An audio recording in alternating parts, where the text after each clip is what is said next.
Assalamualaikum guys. Short video. Aku just nak share apa job-job yang hot dekat GCC, dekat Abu Dhabi, dekat Dubai, dekat Muscat, Oman, dekat Qatar, Doha lah. Hot jobs. Some of the hot jobs adalah nurse guys. Nurses. Ramai gila yang diperlukan. So basically, nurses ni diorang nak orang Asia guys. Dia nak orang Asia sebab orang dia rahmah, polite kan. So that's the reason why. Tapi ramai Filipin, Malaysia ada tapi kurang. Malaysia sebab apa? Sebab dia punya populasi banyak kahwin awal. Filipin aku tak pasti lah kan. Tapi nurses ni kebanyakannya dia akan cari yang single. Bukannya yang dah berkahwin tu tak boleh. Boleh.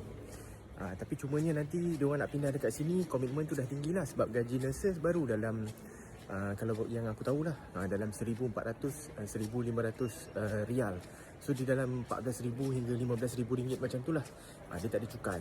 Tapi problem dia adalah husband dia tak boleh kerja kan. Kau rasa macam mana?